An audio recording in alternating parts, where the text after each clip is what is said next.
Hey guys, what's going on? It's Carl here, back with another video, and this is my review of the Galaxy S6 Edge Plus. It's essentially a larger brother than the Galaxy S6 Edge, one of my favorite Samsung and Android devices of 2015, and think of this like the iPhone 6, but this would be the iPhone 6 Plus, and that is not a bad thing. Comes with a bigger display, a bigger battery life, and this is what I think. When the original Galaxy S6 Edge came out, it was highlighted as Samsung's flagship. I'm going to say it was rated higher than the normal Galaxy S6. It had those beautiful curved displays that everyone was going crazy about, but for me, it was just a tad bit too small. And you can see that the edges are on both sides of the display, and I'm still trying to wrap my head around, pun intended, if this is more of a gimmick or selling feature, but I won't deny that it does look pretty slick. You can see the big difference when you compare it to the likes of a regular device like the Samsung Galaxy Note 5, which is on the left, and you can see the curved screen of the GS6 Edge Plus. One thing that I will say about the GS6 Edge Plus is it is very difficult to hold. That's mainly due to its big size, and of course the tapered edges doesn't really give you a solid grip to hold onto. I would suggest either putting a skin on it or maybe a case with rubber sides, but I can say that I've almost dropped this thing many times in the short amount of time that I've had with it. Here, you can really get a sense of the tapered edges, and if you're not used to it, I would say they feel even a bit sharp to your fingers to hold. Around the rest of the device, completely made out of aluminum, very premium and very rich feeling. Up top, we have the SIM card slot tray. On the bottom, the micro USB port for charging, 3.5mm headphone jack, and speaker grills. On one side, we do have the on and off button / sleep button, and on the other side, we do have the volume rockers. We also have the standard physical home button, which also serves as the fingerprint sensor, which is also really good and much improved. Two capacitive buttons, the back as well as the multitasking. One last thing I'm going to say about the physical design, just in case you haven't seen a Samsung Galaxy device yet, or the newest ones, it is very premium, made out of Gorilla Glass. It does look very nice, very pretty, but it is the biggest fingerprint magnet I have ever seen. Also a tad bit slippery.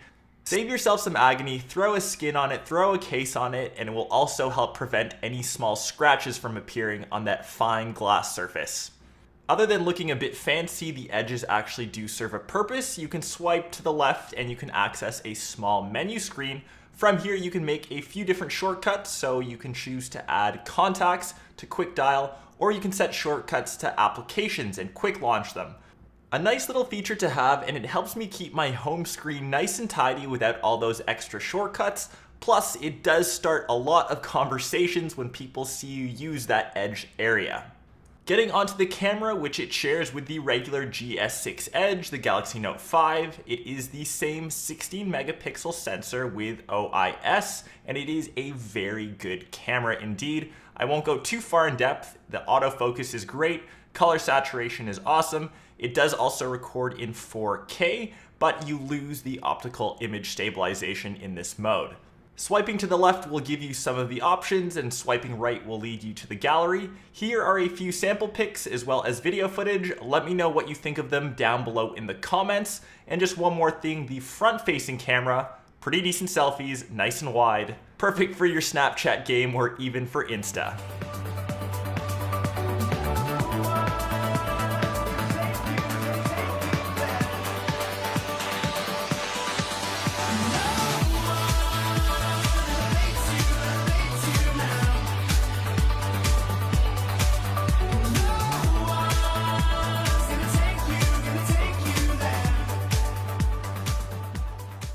Getting onto the performance, just like its younger sibling, it has the latest and greatest internals, 64-bit octa-core processor, 4 gigs of RAM, the latest GPU built in-house in Samsung, 32 gigs of memory, only upgradable to 64. This version, the Edge Plus, does not have 128 gigs unfortunately, and of course no micro SD card slot anymore. In terms of benchmarks, the specs do not lie. It destroys it. 1495 single core score, 5144 multi-core score. And when you use the GS6 Edge Plus, it is extremely quick, very snappy, as it should be for a flagship that retails for $800. It is running Android 5.1.1 out of the box, with of course Samsung's TouchWiz skin over top. Regardless, any other application that you throw at the GS6 Edge Plus, whether it be gaming, social media, browsing the net, watching media content, multitasking, this thing can handle like a beast. And as I said, as a flagship that costs this much money, it really should. During my time that I've had this device, maybe 3 or 4 times I've had an application unexpectedly close, but I feel this is pretty standard across most Android devices and maybe fixed in a future software update, but I think that's just something that you have to live with. Don't get me wrong, very quick, very snappy, playing 3D games also. The GS6 Edge Plus with a bigger screen was a huge pleasure to use. Overall, other than the GS6 Edge Plus being a bit hard to hold, I found this a very solid device. A 3000 milliamp hour battery will last you the entire day without any issues, plus it does have fast and wireless charging.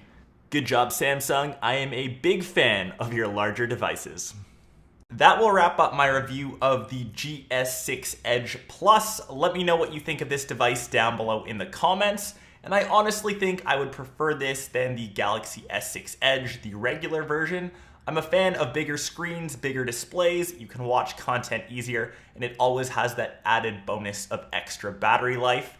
If you guys found this video of any use, be sure to smash that like button. Stay super awesome, and I will catch the rest of you in my next episode. Peace.